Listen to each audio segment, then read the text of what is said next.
মানুষের জীবনে তিনটি গুণ অত্যন্ত প্রয়োজনীয়: শ্রদ্ধা, বিনম্রতা, যোগ্যতা। যদি জ্ঞান লাভ করতে চান তাহলে শ্রদ্ধার প্রয়োজন, যদি মান লাভ করতে চান তাহলে স্বভাবে বিনম্র হওয়া প্রয়োজন, আর যদি মনোবাঞ্ছিত স্থান লাভ করতে চান তাহলে যোগ্যতার প্রয়োজন। বিষয়টা সহজ। শ্রদ্ধা আপনাকে জ্ঞান দেবে, নম্রতা আপনাকে মান, আর যোগ্যতা উচিত স্থান দেবে। কিন্তু যদি আপনি এই তিনটি গুণ সম্মিলিত করেন তাহলে এমন কিছু লাভ করবেন যা এই সব কিছুর থেকে অনেক ঊর্ধ্বে: সম্মান। আর এ হলো সেই সম্মান যা প্রত্যেক মানুষের নিজের জীবনে লাভ করতে চেষ্টা করা উচিত। কারণ এই হলো সেই সম্মান যার কারণে আপনি চলে যাওয়ার পরেও এই সংসার আপনাকে ভালোবাসবে আর মনে রাখবে। আসুন আমার সাথে ভালোবেসে বলুন, রাধা রাধা। বনের মধ্যে যদি আপনি কোনো বিষাক্ত সাপ দেখেন তাহলে কি করবেন?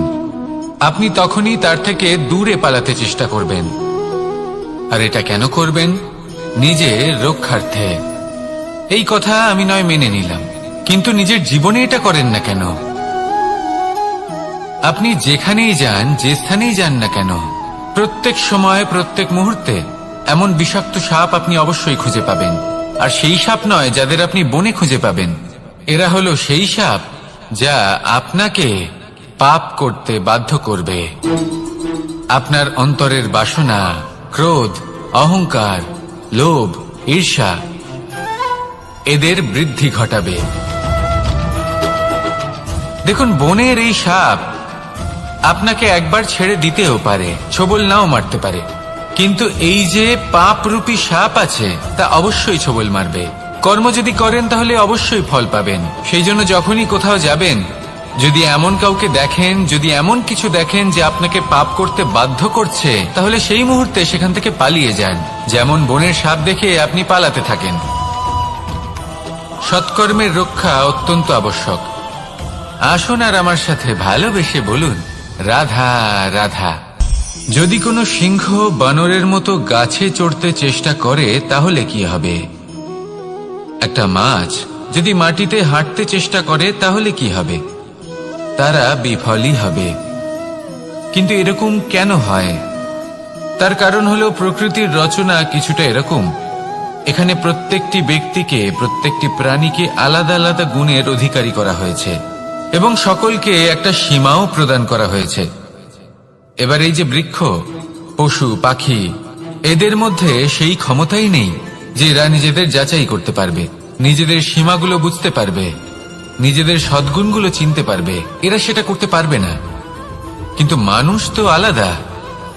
মানুষের কাছে সেই বিশেষ শক্তি আছে যে তারা পূর্ণরূপে নিজেদের যাচাই করতে পারবে, নিজেকে পূর্ণরূপে বুঝতে পারবে, নিজের দোষ, নিজের অপগুণ, নিজের সদ্গুণ, নিজেদের সীমাগুলো তারা বুঝতে পারবে। আর এটা অত্যন্ত গুরুত্বপূর্ণ। কথায় আছে যে যদি সাফল্য লাভ করতে হয় তাহলে নিজেকে যাচাই করে নিতে হবে। তাই নিজেকে যাচাই করুন, নিজের সাথে পরিচিত হয়ে যান এবং জীবনে কর্ম করতে থাকুন। সাফল্যের শিখরে অবশ্যই পৌঁছে যাবেন। আর ওখানে যদি যান তাহলে এই মন প্রসন্ন হয়ে অবশ্যই বলবে, রাধা রাধা। অন্ধকারাচ্ছন্ন রাত্রি যদি এসে থাকে তাহলে আলোকিত প্রকাশ নিয়ে সূর্যও অবশ্যই আসে। রোগ যদি এসে থাকে তাহলে তার ওষুধও অবশ্যই আসে। সমস্যা যদি আসে তাহলে সেই সমস্যার সমাধানও নিজে থেকেই আমাদের কাছে চলেই আসে। এই সংসার, এই জীবনের শুধুমাত্র একটাই নিয়ম আছে, আর তা হলো এটাই: এই সংসার হলো একটা চক্রের মতো। এতে শাশ্বত বলে কিছু নেই, নিত্য বলে কিছু নেই। আর যা কিছুই রয়েছে সব বদলাতে চলেছে। যদি আপনার জীবনে দুঃখ থাকে, সমস্যা থাকে, যদি আপনি বিপদ দ্বারা আচ্ছন্ন, তাহলে মনে রাখবেন সবকিছু বদলে যেতে চলেছে। দুঃখের সময় কাঁদবেন না, মনকে আরো দুঃখী করে তুলবেন না, কারণ এখানে যা কিছুই এসেছে তা যাওয়ার জন্যই এসেছে। তাহলে এত চিন্তা কিসের? আনন্দ সহকারে জীবন যাপন করুন আর আমার সাথে ভালোবেসে বলুন, রাধা রাধা। রাত্রিবেলায় যখন আলোকিত জোনাকিদের দেখেন তখন মন প্রসন্ন হয়ে ওঠে। এদের দেখতে খুবই সুন্দর লাগে। আর এমন ঠিক কেন হয়? প্রথম হলো এটাই যে রাতের বেলায় চতুর্দিক অন্ধকারাচ্ছন্ন থাকে। এমত অবস্থায় যদি আমরা কোথাও একটু প্রকাশ দেখি তাহলে সেটাই আশার কিরণের ন্যায় মনে হয়। সেই প্রকাশই আমাদের মন প্রসন্ন করে তোলে।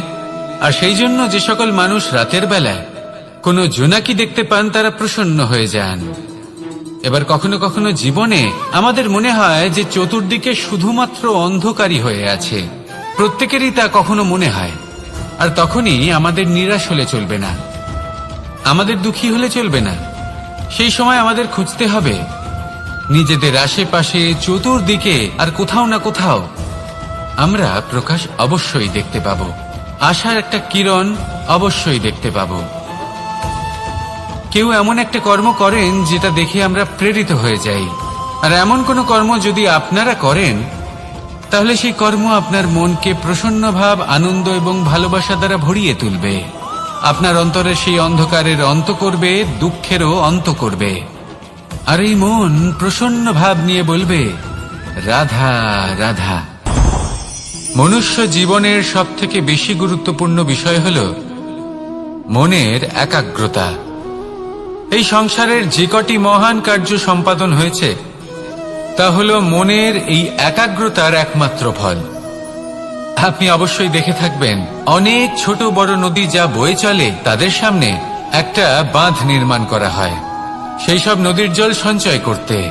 বাঁধ হয়ে গেলে প্রয়োজন মতো বা মনের ইচ্ছে মতো তাকে ব্যবহার করা সম্ভব।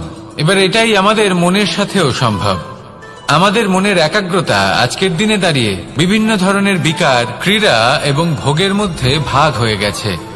একে একত্রিত করতে হবে, একটা বাঁধ নির্মাণ করতে হবে, কর্মের বাঁধ। আপনাকে শুধু এটাই করতে হবে, যেটা উচিত কর্ম সেটাই করুন, যেটা অনুচিত কর্ম সেটা করা থেকে নিজেকে বিরত রাখুন। ব্যাস, এই কাজটাই আপনি করতে থাকুন, করতে থাকুন। মনের মধ্যে একাগ্রতার বাঁধ নির্মাণ করুন। আর একবার যদি তা নির্মাণ হয়ে যায় তাহলে যখন চাইবেন, যেখানে চাইবেন, যতটা চাইবেন একাগ্রতা প্রয়োগ করতে পারবেন। আর একবার যদি আপনি এটা শিখে যান তাহলে এই সংসারকে বদলে ফেলার মতো কাজ আপনি করতে পারবেন, সমাজকে শোধরাবার মতো কাজ করতে পারবেন। তাহলে এই মনকে একাগ্র করুন আর আমার সাথে ভালোবেসে বলুন রাধা রাধা।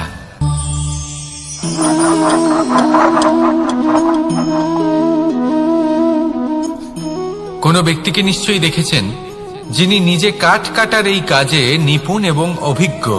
এবার আপনারা দেখবেন যে তার মনোযোগ সমস্ত কাঠের ওপর থাকে না, তার মনোযোগ থাকে শুধুমাত্র একটা কাঠের ছোট্ট একটি অংশের ওপর, যেখান থেকে তার টুকরো করা হচ্ছে।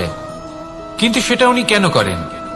যদি এটা উনি না করেন তাহলে সেই কাঠ সঠিক পদ্ধতি এবং তাড়াতাড়ি কাটা যাবে না। জীবনেও তাই হয়ে থাকে। আপনি হয়তো কোনো লক্ষ্য স্থির করেছেন বা পথ নির্বাচন করেছেন বা কাজ স্থির করেছেন যেটা আপনি করেই ছাড়বেন।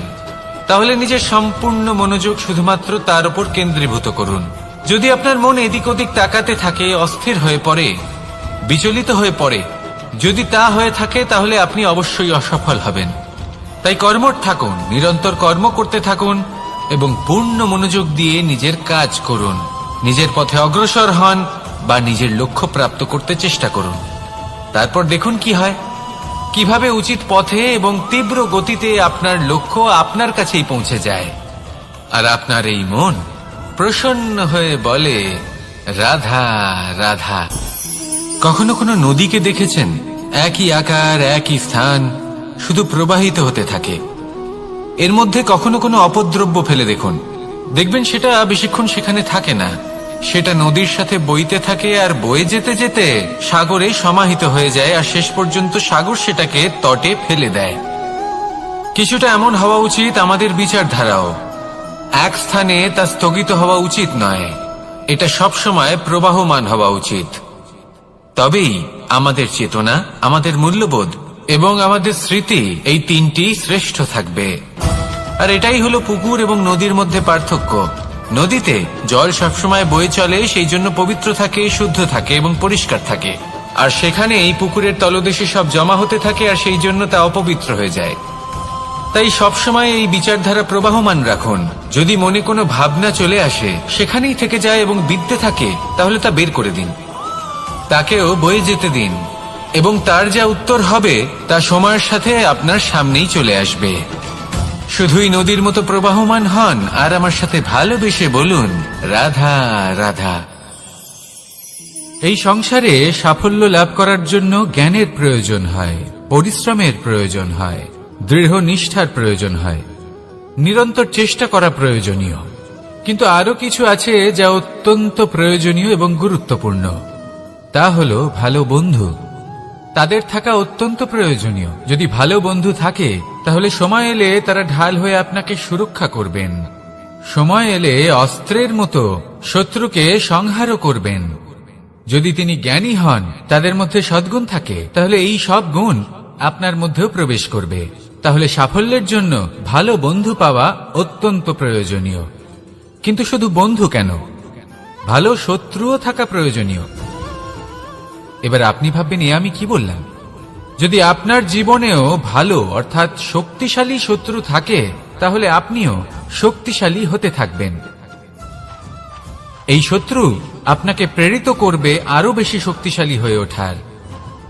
কখনো কোনো হরিণকে দেখুন, তীব্র গতিতে দৌড়তে থাকে। কেন তীব্র গতিতে দৌড়য়? এই কারণে নয় যে কোথাও তার জন্য মধুর ঘাস অপেক্ষা করে রয়েছে, না। সে এই কারণে তীব্র গতিতে দৌড়য় কারণ সেটা না করলে তার পেছনে একটি সিংহ আছে যে ওকে নিজের ভোজন করে ফেলবে। তাই জীবনে বিপদ, সংকট, এই সবকিছুও হলো অত্যন্ত গুরুত্বপূর্ণ। তার সম্মুখীন হতে শিখুন আর আমার সাথে ভালোবেসে বলুন, রাধা রাধা। আমরা সবাই ফল খাই, কিন্তু আমাদের সেই ফলই প্রিয় হয় যে পরিপক্ক হয়ে ওঠে, যেটা নম্র হয়, আর যে ফল অনেক বেশি মিষ্টি আর সুস্বাদু হয়ে থাকে, যাদের রঙে বাহার দেখা যায়। সেইভাবে জীবনে আমরা নানান মানুষের সাথে পরিচিত হই, কিন্তু সেই মানুষই আমাদের মন ছুঁয়ে যায় যারা বিনম্র স্বভাবের, যাদের বাণী খুব মধুর, যাদের অন্তরে আত্মবিশ্বাসের একটা তেজ, একটা রং দেখা যায়। এবার এমন ব্যক্তি আমরা কি করে হব? ঠিক সেইভাবেই যেমন একটা ফল রোদ, বর্ষা, শীত, বায়ু, এই সকল সংকটময় পরিস্থিতির সম্মুখীন হয়ে পরিপক্ক হয়ে ওঠে, সেইভাবেই মানুষ সংকটময় পরিস্থিতির সম্মুখীন হয়ে পরিপক্ক হয়ে ওঠেন। যদি এই সংকটের সম্মুখীন হন, তাহলে অভিজ্ঞ হবেন, আর এই অভিজ্ঞতাই শিক্ষা দিয়ে যাবে। এই অভিজ্ঞতা আমাদের শিখিয়ে দেয় যে আমাদের বিনম্র থাকতে হবে। অহংকার করে কোনো লাভ নেই। মধুর বাণীর যে কি মূল্য তা আমরা শিখতে পারি। এই অভিজ্ঞতাই আমাদের বুঝিয়ে দেয় যে উচিত অনুচিত কোনটা, আমাদের দৃষ্টিভঙ্গি তৈরি করে, আর এই দৃষ্টিভঙ্গি দ্বারা আত্মবিশ্বাস জাগ্রত হয়। সেই জন্য জীবনে কখনো বিপদ থেকে দূরে পালাবেন না, সেগুলোর সম্মুখীন হন, অভিজ্ঞতা লাভ করুন, তার থেকে শিক্ষা লাভ করুন, এইভাবেই পরিপক্ক হবেন। আসুন আমার সাথে ভালোবেসে বলুন, রাধা রাধা। ধন সঞ্চয় করা সম্ভব, আর সেই জন্য ধন সব থেকে বেশি মূল্যবান সম্পত্তি নয়। এবার আপনি বলবেন, এ আমি কি বলছি? এই ধন খুব মূল্যবান, আমরা সকলে অর্জন করতে ব্যস্ত। সেটা এই কারণে, কারণ আপনারা জানেন না এই সংসারের সব থেকে বেশি মূল্যবান সম্পত্তি কি। এ হলো সেই সম্পত্তি যা কখনো সঞ্চয় করা সম্ভব নয়। আপনার কাছে যতই ধন থাকুক, তা দিয়ে আপনি স্বাস্থ্য লাভ করতে পারেন, বাড়ি কিনতে পারেন, আদি ইত্যাদি, কিন্তু আপনি যতই ধনী হন না কেন, ফেলে আসা দিনের একটা মুহূর্ত আপনি লাভ করতে পারবেন না। এই একটা মুহূর্ত, এই সময়, এটাই হলো সংসারের সব থেকে মূল্যবান সম্পত্তি। একবার চলে গেলে তা কখনোই ফিরে আসে না। আর এই মুহূর্ত যতই চলে যাক না কেন, আমরা স্মৃতির মাধ্যমে সেগুলি যাপন করতে পারি, তার আনন্দ উপভোগ করতে পারি, আর যার সাথে আমরা সময় অতিবাহিত করেছি তার স্মৃতিতে আমরা চিরকাল জীবিত থাকতে পারি। সেই জন্য সময় সব থেকে মূল্যবান সম্পত্তি, তাকে এইভাবে নষ্ট করবেন না। প্রত্যেকটা মুহূর্ত উপভোগ করুন, আনন্দ করুন, আর ভালোবেসে বলুন, রাধা রাধা। কনক, কি সুন্দর একটা শব্দ। এর অনেকগুলো রূপ রয়েছে, অনেকগুলো অর্থও রয়েছে। প্রথম অর্থ হলো স্বর্ণ, অর্থাৎ সম্পত্তি। দ্বিতীয় অর্থ ধুতুরা, অর্থাৎ গাছের ছোট একটা বীজ, যা কিনা অত্যন্ত শক্তিশালী হয়। যদি বেশি মাত্রায় এর প্রয়োগ করা হয় তাহলে এটা বিষময় হয়ে উঠতে পারে। এই হলো সেই ধুতুরা যার প্রয়োগ মহাদেবের পুজোতে করা হয়। এবার প্রশ্ন হলো এটাই যে এই স্বর্ণ এবং এই ধুতুরার মধ্যে মিল কি রয়েছে। মিল হলো এটাই যে এই দুটোই মানুষকে মত্ত করে তোলে। ধুতুরা মানুষকে তখন মত্ত করে যখন তাকে সেবন করা হয়, কিন্তু স্বর্ণ, ধন, সম্পত্তি, মানুষ এটা যতটাই অর্জন করে নেয় সেটাই যথেষ্ট। এই স্বর্ণ মানুষের ভাবনা চিন্তা করার ক্ষমতাকে বশ করে ফেলে। মানুষ সম্পত্তির লোভে মত্ত হয়ে ওঠে, কারণ যে যত চমৎকারী, যতটা অমূল্য হয় তাকে সামলানো কিন্তু ততটাই কঠিন, তাই না?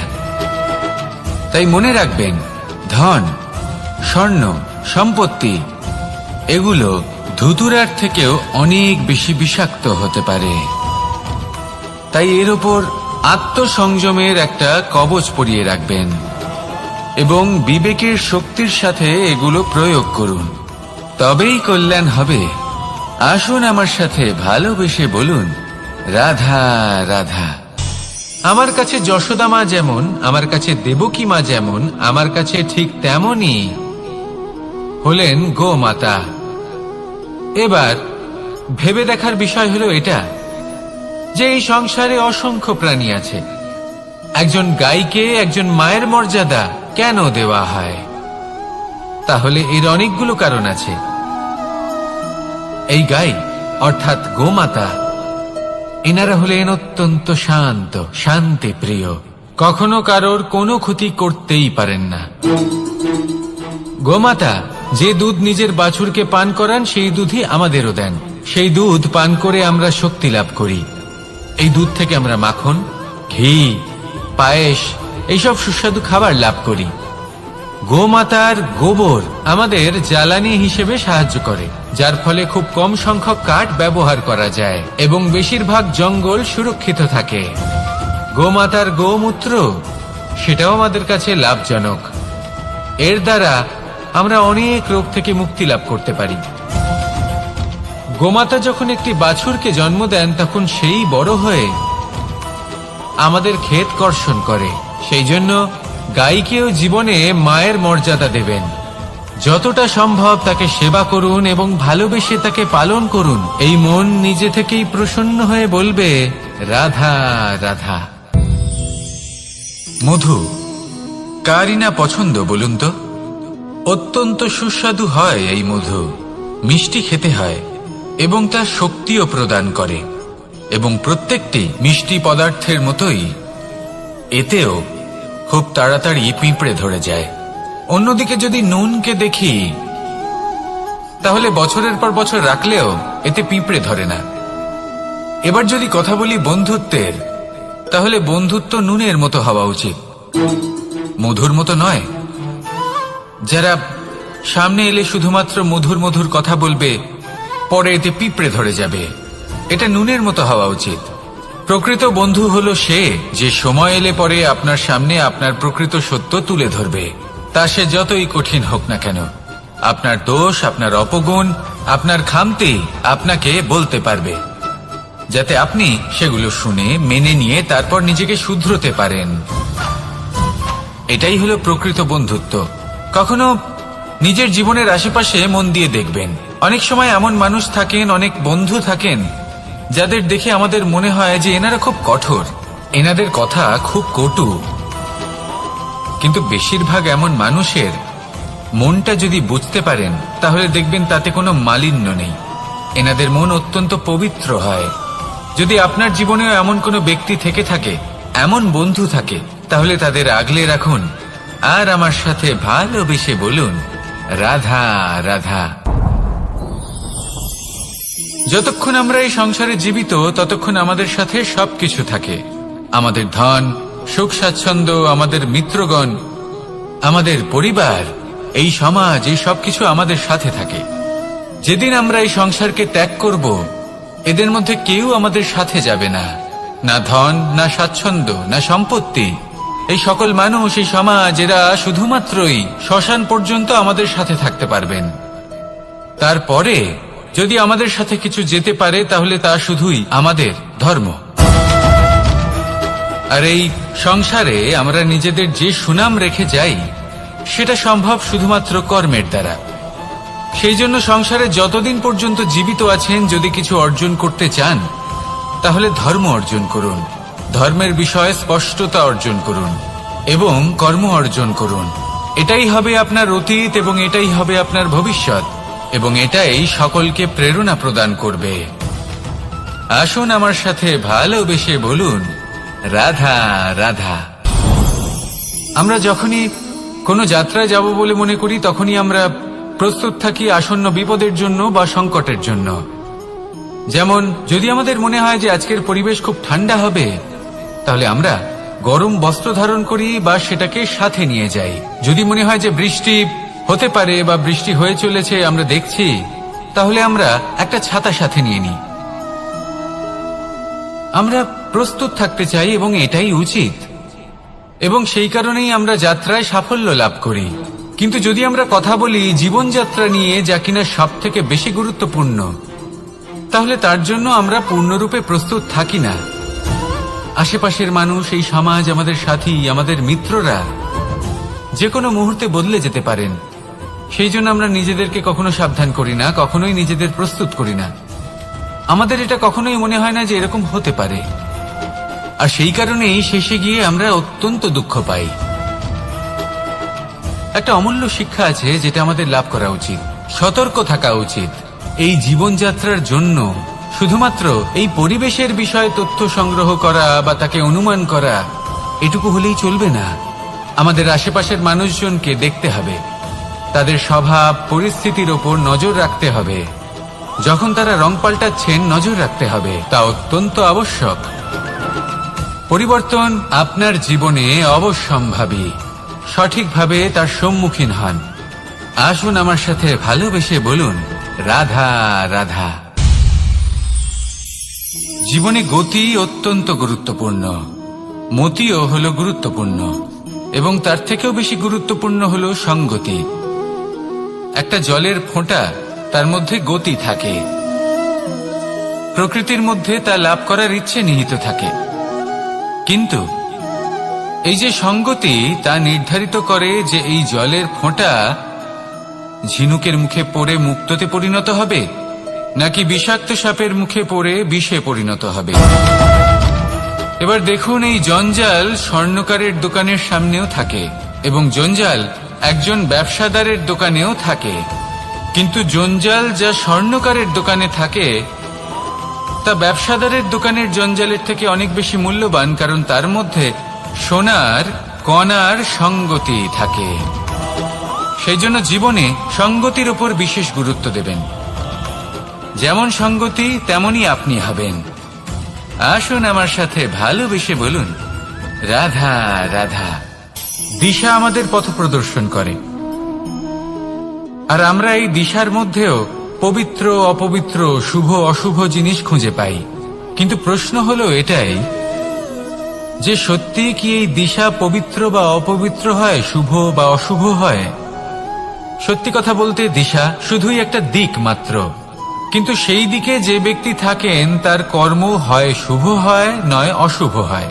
যেমন ধরুন সূর্য, সূর্য যাকে ছাড়া আমাদের জীবন চলতে পারে না, উনি উদিত হন পূর্ব দিক থেকে, এবং এই কারণে সূর্য মহান নন বা পবিত্র নন যে উনি পূর্ব দিক থেকে উদিত হন। উনি এই কারণে মহান কারণ উনি আমাদের সকলকে প্রকাশ প্রদান করেন, এবং পূর্ব দিক এই কারণে মহান কারণ সেদিক থেকে সূর্যোদয় হয়। এবার সূর্যাস্ত হয়ে থাকে পশ্চিম দিক থেকে, আর তাই বেশিরভাগ মানুষ পশ্চিমকে অশুভ মনে করেন, অপবিত্র মনে করেন। সেখানেই যদি আমি উত্তর এবং দক্ষিণের কথা বলি তাহলেও সেই একই ব্যাপার। উত্তর দিকে যদি আমরা কখনো যাত্রা করতে চাই তাহলে আমরা নিঃসংকোচে কোনো ভাবনা চিন্তা ছাড়াই যাত্রা করতে পারি। সেখানেই দক্ষিণ দিকে যদি আমরা যাত্রা করতে চাই তাহলে আমরা শুভ মুহূর্ত খুঁজি। কারণটা কি? কারণ উত্তর দিকে হিমালয় পর্বত আছে, যেখানে আমরা জড়িবুটি খুঁজে পাই, যেখান থেকে পবিত্র নদী প্রবাহিত হয়। সেখানেই দক্ষিণ দিকে আছে বিশাল নোনা জলের সাগর। এমন একটা স্থানও আছে যেখানে লঙ্কাপতি রাবণ থাকতেন। আর হয়তো এই সকল কর্মের কারণেই আমাদের দৃষ্টিভঙ্গি এমন হয়ে গেছে। তাই আপনার কর্ম সবসময় যথাসম্ভব শ্রেষ্ঠ রাখুন, কারণ আপনার কর্ম শুধু আপনার জন্যই নয়। আপনি যেখানে আছেন, আপনার কুল, আপনার স্থান, আপনার দিশা, এই সবকিছুর ওপর তার প্রভাব পড়বে। তাই সবসময় শুভ কর্ম করুন এবং আমার সাথে ভালোবেসে বলুন, রাধা রাধা। মাঝে মাঝে কিছু মুহূর্তের জন্য চোখ বন্ধ করে ধ্যানের বেদিতে বসে ধ্যান করতে চেষ্টা করুন আর বোঝার চেষ্টা করুন যে আমরা সর্বপ্রথম কি দেখতে পাচ্ছি, কি অনুভব করছি। আপনি দেখতে পাবেন সবার আগে আপনার চোখের সামনে আপনার দুষ্কর্মগুলিকে, আপনার লুকিয়ে থাকা ক্রোধ, অন্তরের যন্ত্রণা, ভয়, নিরাশা, এই সবকিছুই সবার আগে দেখতে পাবেন আপনি। আর এই সবকিছুই আমাদের দুঃখের কারণ হয়ে ওঠে। এই সবকিছুর সারমর্ম কি? সারমর্ম শুধু একটাই, সেটা হলো এই যে আমাদের এই মন তা কিন্তু দুষ্কর্ম পছন্দই করে না। আমাদের এই মন একটা সুখময় জীবন যাপন করতে চায়, সৎকর্ম করতে চায়। তাই এটাই করুন, শুভ চিন্তা করুন, শুভ কর্ম করুন, ইতিবাচক মনোভাব নিয়ে জীবনে অগ্রসর হন। তারপর চোখ বন্ধ করে অন্তরে দেখতে থাকুন। দুঃখের আভাসই পাবেন না। এই মন প্রসন্নতা এবং প্রেমের দ্বারা পূর্ণ হবে এবং বারবার বলে উঠবে, রাধা রাধা। এই সংসারে সবথেকে বেশি কোমল বস্তু হলো রেশম। এই রেশম এতটাই কোমল হয় যে এর পুরো একটা থান শুধুমাত্র একটা হাতে ধরা সম্ভব। কখনো ভেবে দেখেছেন এই রেশম কিভাবে হয়? একটি কীট তার লালার দ্বারা উৎপন্ন হয়। এই কীট সেই রেশমকে পাক দিতে থাকে, পাক দিতেই থাকে, দিতেই থাকে, আর আস্তে আস্তে তার মধ্যেই জড়িয়ে পড়ে। শেষে ওর এই সুন্দর অমূল্য সৃষ্টি রেশমের এই সুতো, তার নির্মাণ কার্য পূর্ণ হয়। কিন্তু তাতেই ও নিজে বন্দী হয়ে যায়। নিজেরই মায়াজালের এই বন্দী গৃহে নিজেই ফেঁসে যায়। এবার এই সুতোকে ব্যবহারযোগ্য করে তোলার জন্য এই কীটগুলিকে এই কবচের সাথেই ফুটন্ত জলে ফেলে দেওয়া হয়। এই সংসারে যদি আমাদের স্বপ্ন এই সংসারের দুঃখ হরণ করার জন্য, এই সংসারে সুখ বিতরণ করার জন্য হয়, তবেই আমাদের প্রগতি সম্ভব।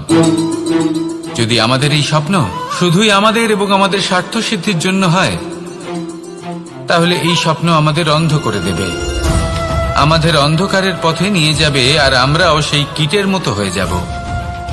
নিজেদেরই মায়াজালে আমরা নিজেই ফেঁসে যাব। আর শেষে আমরা যদি কিছু লাভ করি তা হবে একাকিত্ব, অন্ধকারময় মৃত্যু। তাই স্বপ্ন অবশ্যই দেখুন, কিন্তু এমন ভাবে স্বপ্ন দেখবেন না যে তার এই বন্দিগৃহে আপনি নিজেই ফেঁসে গেলেন। স্বপ্ন দেখুন পরোপকারের, পরমার্থের, সবাইকে উদ্ধারের, অন্ধকারের নয়। তবেই কল্যাণ হবে, আর তবেই হৃদয় প্রসন্ন হয়ে বলবে, রাধা রাধা। ধৈর্য, এই ধৈর্য কি? কোনো গুণ, কোনো অনুভূতি, কোনো দৃষ্টিভঙ্গি? আমার জন্য ধৈর্য এক বাহন। আপনি হয়তো ভাবছেন, এই কেমন বাহন? বাহন তো ঘোড়া হতে পারে, হাতি হতে পারে, উটও হতে পারে, কিন্তু ধৈর্যকে বাহন বানানো মানে? চলুন আপনাকে একটা কথা বোঝাই। পৃথিবীতে এমন কোনো বাহন নেই যে তার আরোহীকে আছড়ে ফেলেনি। সেটা উট হোক বা হাতি হোক বা ঘোড়া হোক, চলতে চলতে কখনো নড়বড় করেই বসে। তারপর সেই আরোহী পড়ে কারোর পায়, তারপর পড়ে তার নিজের নজরে। কিন্তু ধৈর্যরূপী বাহন কখনো কাউকে ফেলে না, কখনো না। না সেই আরোহী কারোর পায়ে পড়ে, আর না তো নিজের নজরে। কারণ ধৈর্য আপনাকে বিবেক প্রদান করে, বিবেক আপনাকে পরিকল্পনায় সাহায্য করে, আর পরিকল্পনা প্রদান করে আপনাকে শক্তি, আপনার লক্ষ্যের দিকে অগ্রসর হওয়ার। বুঝলেন? ধৈর্যকে সঙ্গে রাখুন, নিজেকে আরো ধৈর্যশীল করে তুলুন। এই ধৈর্যের সাহায্যে আরোহণ করে দেখুন কিভাবে এই বাহন আপনাকে আপনার গন্তব্যে পৌঁছে দেবে। রাধা রাধা। ভাগ্য আর কর্ম, এই দুই এমন শব্দ যাকে ঘিরে সমগ্র সংসার। কেউ বলে আমার ভাগ্যে এটা ছিল না, যা পেলে আমার জীবন অন্যরকম হতো। কেউ বলে আমার গত জন্মের কর্ম নিশ্চয়ই এমন ছিল, যে কারণে এই জন্মে এরকম ভাগ্য পেয়েছি আমি। এসব বাদ দিন আর একবার শান্ত চিত্তে ভাবুন। আপনি বুঝতে পারবেন যে ভাগ্য আর কর্ম এই দুই এই জন্মের তফাৎ শুধুমাত্র। রাধা রাধা। এই সংসারে আলোর উৎস কি? সূর্য। এই সংসারে মিষ্টি জলের উৎস কি? নদী। এই সংসারে উচ্চতার প্রতীক কি হয়? হিমালয় পর্বত।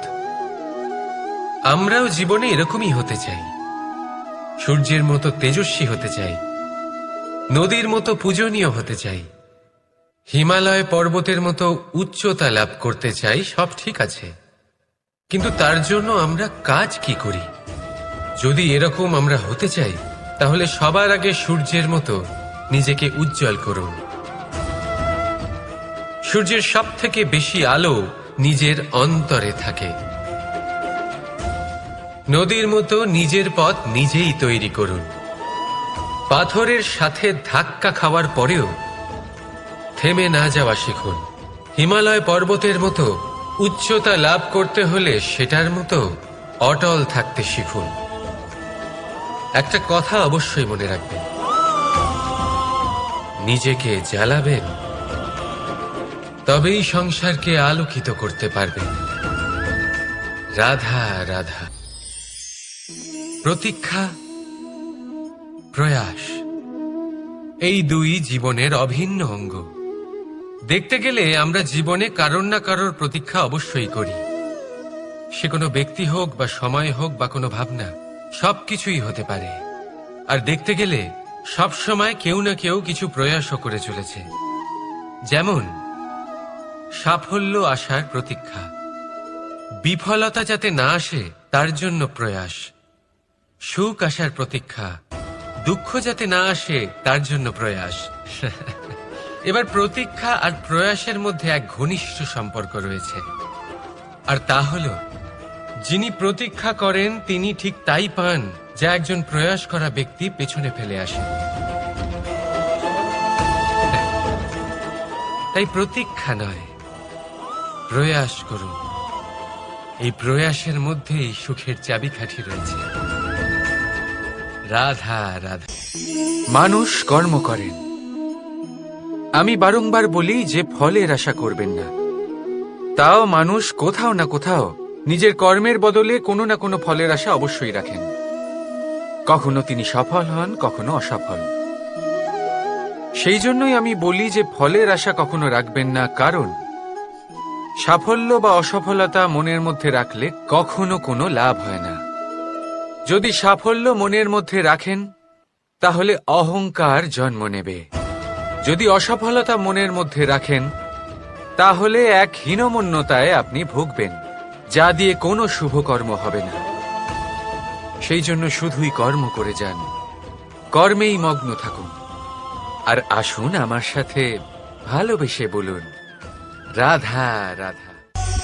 বন্ধু আর শত্রু, প্রত্যেকের জীবনের একটা বড় অংশ এর উপরে নির্ভরশীল হয়ে থাকে। আপনার জীবনের সফলতা আর অসফলতাও এর উপরে নির্ভরশীল।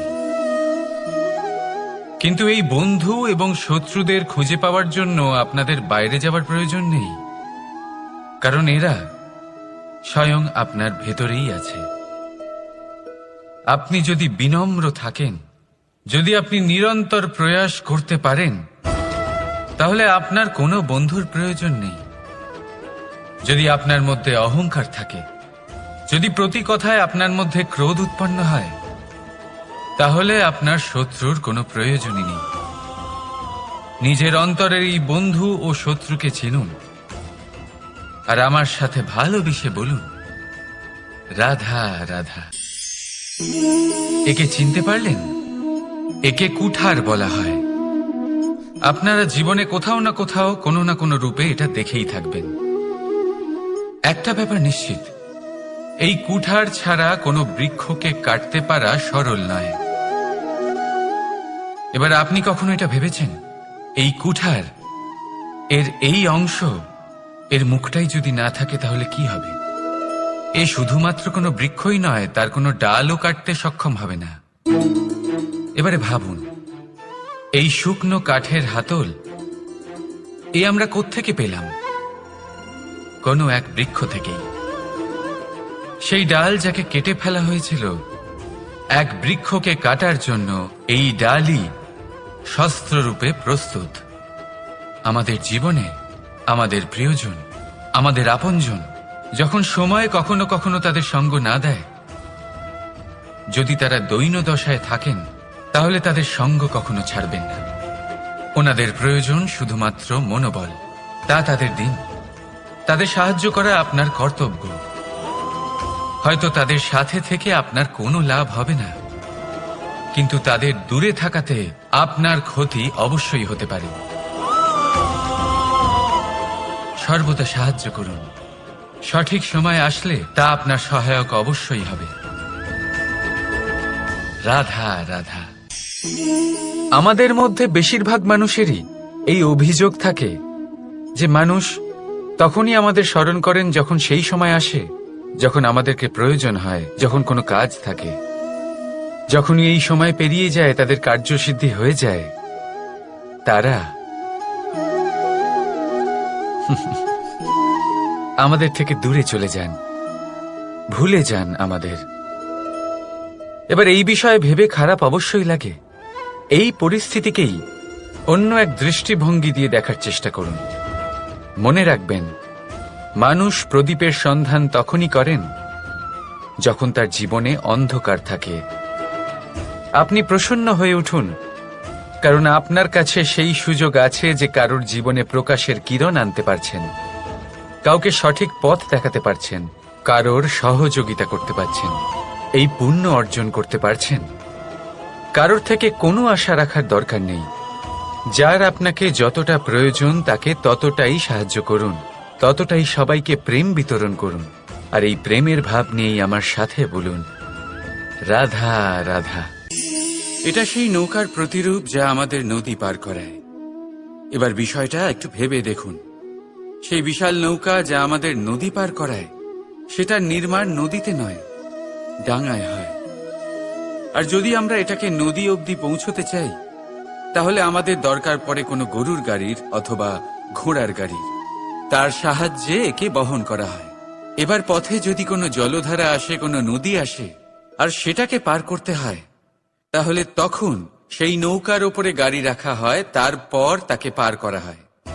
অর্থাৎ এই যাত্রা দুজনের সংযোগ ছাড়া সম্পূর্ণ হতেই পারবে না। সেই জন্যই এই প্রবাদ আছে, কখনো নৌকা তো কখনো গাড়ি। আমাদের সম্পর্কের মধ্যে অতি আবশ্যক, আমাদের সম্পর্কের মধ্যে অত্যন্ত গুরুত্বপূর্ণ হল সংযোগ। সবসময় একসাথে চলা, সংযোগ স্থাপন করা। সবসময় সুখী থাকবেন। রাধা রাধা। পুস্তক, পুস্তক থেকে আমরা কি না শিখতে পারি। জ্ঞান হোক, বিজ্ঞান হোক, ইতিহাস হোক, সব শিখতে পারি। কথায় আছে, একটা ভালো পুস্তক, একটা ভালো গ্রন্থ পাওয়া তা 100 ভালো বন্ধু পাওয়ার সমান। কিন্তু যদি একটা ভালো বন্ধু পাওয়া যায়, তাহলে তা গোটা গ্রন্থাগারের সমতুল্য। সে আপনাকে কর্মের বিষয়ে জ্ঞান দেয়, সাফল্যের রসায়ন শিক্ষা দেয়। সে আপনাকে ইতিহাসে অমর করে রাখবে। শুধু তাই নয়, সে আপনাকে শুধু পথই দেখাবে না, সেই পথে আপনার সাথে সঙ্গী হয়ে চলবে সে। সেই জন্য জীবনে যদি কোনো ভালো বন্ধুকে পাশে পান, তাহলে তাকে আপন করে রাখবেন, তাকে সামলে রাখবেন। জীবন সহজ হয়ে যাবে। রাধা রাধা। বর্ষা ঋতু শুরু হলেই পাখিদের মধ্যে চাঞ্চল্য বেড়ে যায়। আর সেটা হবে নাই বা কেন? বাসা ভেঙে যায়, বৃক্ষ ভেঙে পড়ে, প্রত্যেক পাখি তার থাকার জন্য একটা নতুন জায়গার, একটা ছায়ার, একটা ছাদের খোঁজে থাকে। শুধু একটা পাখি এসব কিছুই করে না। না তো তার এসব সমস্যা নিয়ে কোনো চিন্তা থাকে, না কোনো দরকার পড়ে। আর সেই পাখি হলো বাজ। সেই সব সমস্ত ছোটখাটো সমস্যার থেকে অনেক দূরে ওপরে উড়ে বেড়ায়, মেঘের থেকেও অনেক উঁচুতে। তাই এই সব ছোটখাটো সমস্যা যা আপনার জীবনে এসে থাকে, এই সব নিজের চারপাশকে ঘিরতে দেবেন না। নিজের চিন্তা ভাবনাকে অনেক উঁচুতে রাখুন। আপনার সমস্ত সমস্যা নিজে থেকেই নিচে চলে আসবে। রাধা রাধা।